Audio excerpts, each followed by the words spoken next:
안녕하세요, 조복강입니다. 저번 시간에 파이널 컷 플러그인에 대해서 말씀드렸었습니다.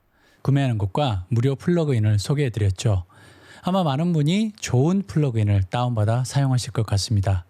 오늘은 이렇게 유용한 플러그인이 우리가 만드는 영상에 정말 도움이 될까 하는 주제로 말씀드리려고 합니다. 지난 영상이 궁금하신 분들은 여기 위쪽을 누르시면 보실 수 있습니다. 좋아요, 구독, 알림 설정은 제가 영상을 만드는데 큰 도움이 됩니다. 우리가 영상을 만들기 시작하면서 가장 쉽게 비교할 수 있는 대상은 TV가 될 수밖에 없습니다. 물론 요즘은 유튜브를 많이 보면서 다른 분들의 영상을 접하기도 하지만 아무래도 TV라는 매체는 접근하기가 쉽고 특히 그중 예능은 저희가 만들려고 하는 영상의 기준이 될 경우가 많습니다. 그래서 본다님의 채널을 보면 예능 자막이 올라오면 많은 분이 좋아하시고 또 다른 예능 자막을 요청하시는 것을 볼 수 있습니다. 사실 본다님의 채널에 플러그인만 다 설치하셔도 정말 엄청나게 많은 양의 플러그인을 얻으실 수 있죠. 자, 오늘은 이렇게 다운받거나 구매하신 플러그인이 정말 여러분들의 영상에 큰 도움이 되었나 하는 얘기를 해보고 싶습니다. 정말 플러그인을 많이 사용하면서 여러분의 영상이 생각하시는 만큼 주목받게 되었나요? 만족하시나요? 먼저 자막 플러그인에 대해 말씀드려 보겠습니다. 우리가 어떤 주제에 관해 얘기할 때 이렇게 자막을 처리하면 어떨까요? 정말 화려하고 뭔가 시각적으로 멋져 보입니다.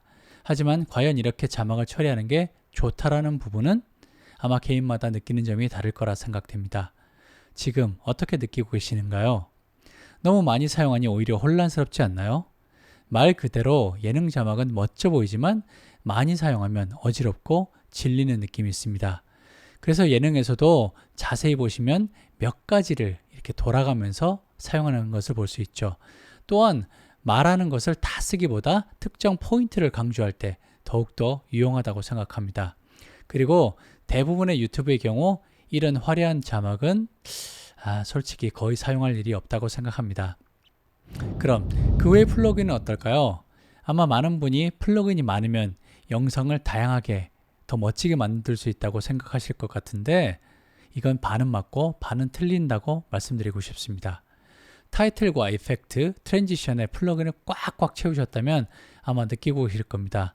매일 쓰던 것만 쓰고 그것도 거의 기본적인 것만 사용하게 되더군요. 저도 타이틀 플러그인이 정말 많지만 사실 뭐가 있는지 모르고 매일 사용하던 것만 사용하고 있습니다. 트랜지션도 참 많은 종류를 가지고 있지만 가장 많이 사용하는 것은 파이널 컷에 포함된 디졸브입니다. 참 이상하죠? 멋지게 만든다고 해 플러그인을 구했지만 막상 사용하지 않는 게 대부분이란 게 어떻게 보면 이해가 안 될 것 같은데 영상을 만드시다 보면 자연스럽게 자기가 좋아하는 몇 가지만 사용하게 되더군요. 물론 개개인의 취향이 있으니 사람마다 다 다르게 사용하고 계시겠지만 결국 사용하는 플러그인이 몇 가지 안 된다는 것은 아마 비슷할 것으로 생각합니다. 결국 플러그인이 많으면 영상을 더 잘 만들 수 있다는 것은 어떻게 보면 자기 만족일 수 있습니다.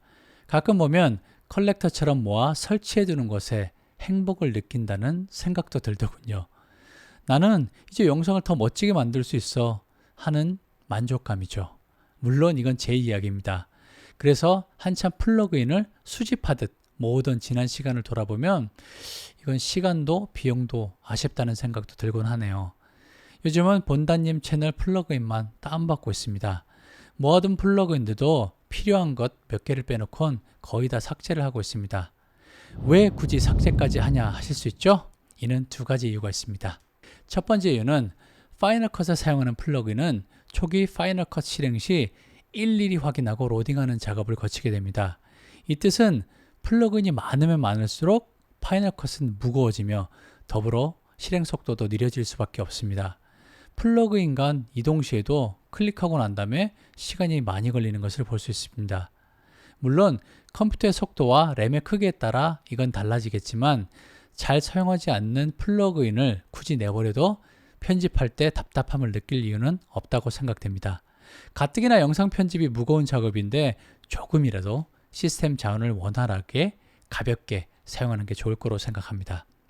두 번째 이유는 위에서 말씀드린 얘기인데 많은 플러그인을 설치해 두었다고 그 모든 것을 사용할 수 있지 않다는 겁니다. 익숙한 것, 좋아하는 것만 사용하는 것일 수 있지만 정말 많이 설치해 두면 일일이 뭐가 뭔지 살펴보는 게 일이 됩니다. 나중엔 이게 이건지 저겐 저건지 또 어디에 있는지 모르게 돼요. 몇 년이 지나도록 한 번도 사용하지 않는 경우가 생기게 되죠. 그러니 초기 설치할 때 마음에 드는 것을 제외하고 삭제하시는 것을 추천해 드립니다. 아니면 플러그인을 모션으로 열어 새로운 폴더를 만들어 다른 이름으로 저장을 해 두는 것도 한 방법이 될 수 있습니다. 물론 이건 플러그인에 따라 달라질 수 있으나 최대한 지우는 것을 추천해 드립니다. 그리고 따로 백업을 해두어 필요할 때 복사해서 사용할 수 있게 해두면 더 좋겠죠? 잘 보셨나요? 플러그인을 도깨비 방망이 같이 생각하시는 분이 계시는데 사실 플러그인은 그냥 양념일 뿐입니다. 영상 속에 담긴 내용을 효과적으로 전달하는 도구로 생각하시고 여러분들이 전달하고자 하는 얘기에 오히려 방해된다면 과감하게 사용하지 말라고 말씀드리고 싶습니다. 저도 트랜지션을 떡칠하고 자막도 뭐 휙휙 날아다니게 만들어 봤지만 지금 와서 보면 촌스럽기만 한 영상이더군요. 여러분들은 저와 같은 이 과정을 거치지 마시고 보다 현명하게 영상을 만드시기 바랍니다. 영상 시청 정말 감사드리고 궁금한 점은 아래 댓글로 남겨주세요. 다음 시간 더 좋은 영상으로 찾아뵙겠습니다. 행복한 하루 보내세요. 감사합니다.